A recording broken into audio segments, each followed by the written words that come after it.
What next after BAMS?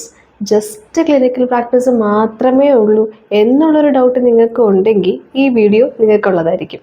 So hi everyone, I'm Dr. Revati Ramesh and welcome to my YouTube channel. So let's start with the most important ആയിട്ടുള്ള ഒരു option നമുക്ക് available. അതാണ് നമ്മുടെ higher studies.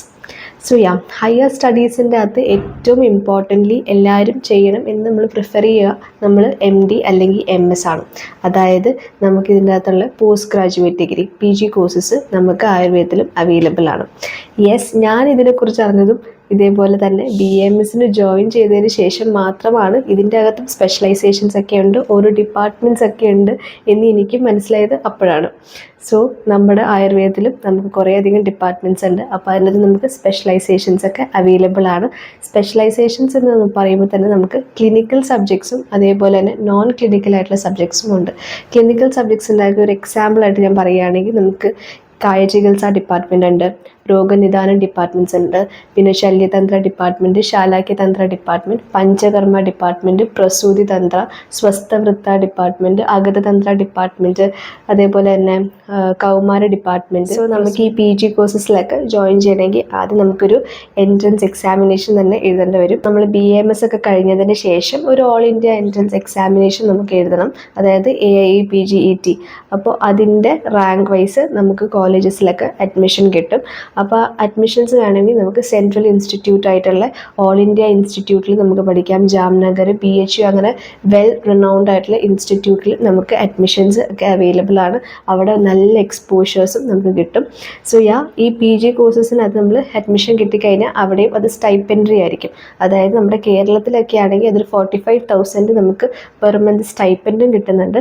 അല്ലെങ്കിൽ പുറത്ത് BHU പോലെയുള്ള all India ഇൻസ്റ്റിറ്റ്യൂട്ടിലൊക്കെ ആണെങ്കിൽ ഒരു 90,000 വരെയും സ്റ്റൈപ്പൻഡ് പെർ മന്ത് നമുക്ക് കിട്ടുന്ന ഒരു കോഴ്സാണത്. അടുത്തത് നമുക്ക് അവൈലബിൾ ആയിട്ടുള്ളതാണ് PG ഡിപ്ലോമ കോഴ്സസ്. അപ്പോൾ ഡിപ്ലോമ കോഴ്സസ് എന്ന് പറയുമ്പോൾ ഷോർട്ട് ടേം ആയിട്ടുള്ളൊരു കോഴ്സായിരിക്കും. അതായത് ഒരു കോഴ്സിൻ്റെ ഡ്യൂറേഷൻ ഒരു 6 months to ഒരു 1 year മാക്സിമം ഉള്ളൊരു ഡ്യൂറേഷനുള്ളതായിരിക്കും. അപ്പോൾ അതിനകത്ത് നമുക്ക് സ്പോർട്സ് മെഡിസിൻ അല്ലെങ്കിൽ കോസ്മെറ്റോളജി അങ്ങനെയുള്ള ഫീൽഡിൽ നമുക്ക് സ്പെഷ്യലൈസ് ചെയ്യാം. അപ്പോൾ അത് നമുക്ക് ക്ലിനിക്കലി നമുക്ക് അത് യൂസ്ഫുൾ ആയിട്ട് മാറും. നമ്മുടെ അടുത്ത ഓപ്ഷനാണ് MBA അല്ലെങ്കിൽ MHA. ഓക്കെ, ബിസിനസ് മാനേജ്മെൻറ്റ് ഒന്നെങ്കിൽ നമുക്ക് ചെയ്യാം, അതല്ലെങ്കിൽ ഹോസ്പിറ്റൽ അഡ്മിനിസ്ട്രേഷൻ കോഴ്സ് നമുക്ക് ചെയ്യാവുന്നതാണ്. അപ്പോൾ അതും ഒരു ഏകദേശം ഒരു 2 year 3 year വരുന്ന ഒരു കോഴ്സായിരിക്കും. അതിനും എൻട്രൻസ് എക്സാമിനേഷൻസ് ഒക്കെ ഉണ്ട്. അത് കഴിഞ്ഞിട്ട് നമ്മൾ ഒരു IIM പോലെയുള്ളൊരു ഇൻസ്റ്റിറ്റ്യൂട്ടോ അല്ലെങ്കിൽ ഏതെങ്കിലും ഒരു പ്രൈവറ്റ് ആയിട്ടുള്ള നമുക്കത് ചെയ്യാൻ പറ്റുമെങ്കിൽ അവിടുന്ന് നല്ലൊരു പ്ലേസ്മെൻറ്റ് നമുക്ക് കിട്ടാം. പിന്നെ മറ്റൊരു ഓപ്ഷനാണ് നമ്മുടെ MPH, അതായത് മാസ്റ്റേഴ്സ് ഇൻ പബ്ലിക് ഹെൽത്ത്. അതിനും നമുക്ക് മുന്നേ ഒരു എക്സാം ഉണ്ട്. ആ എക്സാം ക്ലിയർ ആയിട്ട് നമുക്ക് നല്ല ഇൻസ്റ്റിറ്റ്യൂട്ട്സ്, അതായത് നമ്മുടെ ടിസ് പോലെ അല്ലെങ്കിൽ മണിപ്പാൽ എന്നീ ഇൻസ്റ്റിറ്റ്യൂട്ട്സിൽ നിന്നൊക്കെ നമുക്ക് അവിടുന്ന് ഗ്രാജുവേറ്റഡ് ആകാം.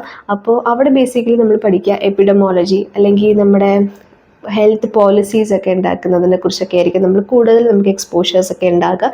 അപ്പോൾ നമുക്ക് അത് റിലേറ്റഡ് ആയിട്ട് ഹെൽത്ത് സെക്ടേഴ്സിലും നമുക്ക് ജോയിൻ ചെയ്യാം. അടുത്ത് നമുക്കൊരു ഓപ്ഷൻ ഉള്ളതാണ് ക്ലിനിക്കൽ പ്രാക്ടീസ്. അപ്പോൾ ക്ലിനിക്കൽ പ്രാക്ടീസ് നമുക്ക് BAMS ഒരു ഡിഗ്രി കിട്ടിക്കഴിഞ്ഞതിന് ശേഷം നമുക്ക് തന്നെ ഒരു ക്ലിനിക്ക് സ്റ്റാർട്ട് ചെയ്യാം. അവിടെ ചെറിയ ചെറിയ പ്രൊസീജിയേഴ്സ്, പഞ്ചകർമ്മ പ്രൊസീജിയേഴ്സൊക്കെ നമുക്ക് കണ്ടക്ട് ചെയ്യുന്നതുകൊണ്ട് തന്നെ അത്യാവശ്യം വെൽ ആയിട്ട് നമുക്ക് പോകാൻ പറ്റും.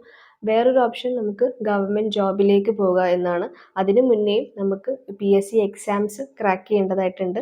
അതിൻ്റെ അലോട്ട്മെൻറ്റും വേക്കൻസീസും അനുസരിച്ചായിരിക്കും മെഡിക്കൽ ഓഫീസേഴ്സിൻ്റെ അപ്പോയിൻമെൻറ്റും നടക്കുക. പിന്നെ അതല്ലെങ്കിൽ നമുക്ക് പ്രൈവറ്റ് ആയിട്ടും ഹോസ്പിറ്റൽസിലൊക്കെ വർക്ക് ചെയ്യാം. പക്ഷേ ഇവിടെ നമ്മളൊരു കാര്യം മനസ്സിലാക്കണം, BAMS വെറും ഡിഗ്രിയും കൊണ്ട് നമ്മൾ പ്രാക്ടീസ് ചെയ്യുമ്പോൾ we are highly underpaid കേട്ടോ.